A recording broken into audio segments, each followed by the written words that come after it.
And yung plug niya is just like a normal plug. So kami, we always bring that. So whenever where we are, pumunta kami sa bahay namin sa Tagaytay, you can just charge there. So it's very convenient, and I still can't believe why people are not, parang panicking and getting an EV car right away. Kasi the savings din, grabe. Like, we've never seen a gas station for like 2 years already. And at least hindi ka na kailangan mag-isip na yung driver mo, ma'am, kailangan pang gasolina. Hindi. Make sure na niya everyday. Pagdating na pagdating niya, isa-charge na yung mga sasakyan.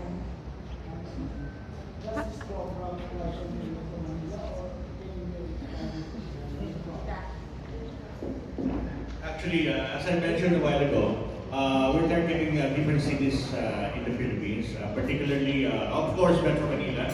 We have a lot of projects in Metro Manila. We have Manila City, Bataan, Iloilo, Palawan, Bacolod, Iloilo. And now I'm flying out to Palawan to start the program. Hi. Yeah. Good afternoon. I'm Trixie Daos from Balitutok. My question is just simple. For Hale, why Wuling? And for Wuling, why Hale?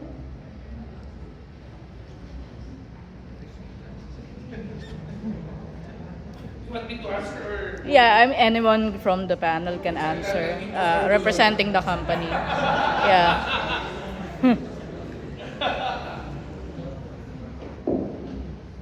Sino ba ang president? At the ambassador of Wuling family. Ay, magsalita ang asawa ko. Okay, that's a very catchy question, no? But I'll try my best to answer that. Why Wuling for Hale and Hale for Wuling? Is that correct? Yes, that's correct. First and foremost, Wuling, as we all know, kamukha na sinabi ni Ma'am Shamsi kanina, yung range niya napaka-laki, di ba? So it's it's convenient comparatively speaking to other brand, no? So sa mga drivers, advantage na naman yun. So sa Hale naman, siyempre gusto namin, yung mga drivers namin, better yung option nila. That is why Wuling. And now, I think Shamsi should answer why Hale for them.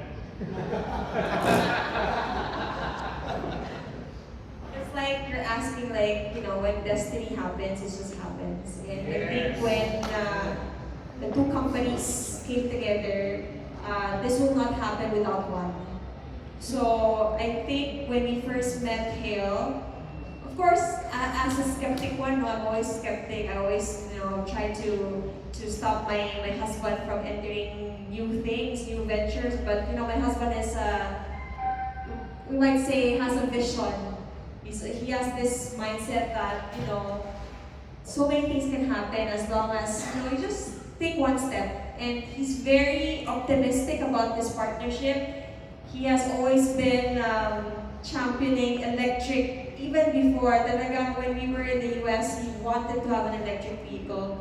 And now that we have Wuling, he really wants to promote it to the Filipinos. Kasi it's not just us, profiting from this, but it's more of for the Filipinos to realize the perks and the benefits of switching to electric. Because kami, user talaga kami, of Wuling. And when Hale came in and they told us their program, and this program is really giving opportunities for not just for the drivers to have a daily income, but for them to become the owners of the vehicles. Diba? Napakaano na ang focus na ngayon. And again, as I've said, in our life, sometimes you will realize as you get older, it's not about how many things you have accumulated in your pocket, but it's more of how much impact you have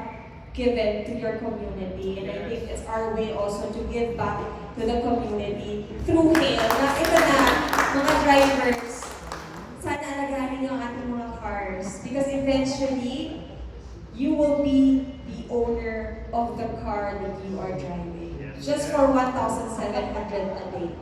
No down payment, nothing. So the risk is with us, and we even provide you with insurance, health, medical benefits. So it's really us taking care of the drivers, and hopefully because of the care that we give to the drivers, sana yung care na yan maipasa naman na sa ating mga passengers. Thank you. Thank you. Trixie, I'd just like to add, why hail ruling, why ruling hail? I'll have a very, very short, sweet and short answer to that. When we sat down, the objective and the passion of both Lloyd, both ruling and hail are the same. Pag-upo namin, ang sinabi lang namin na gusto namin tumulong sa kapwa Pilipino. Sabi ni Lloyd, yan din ang gusto namin. So within 5 minutes, we shake hands and then ito na, history comes at narating to, sigurado. Thank you.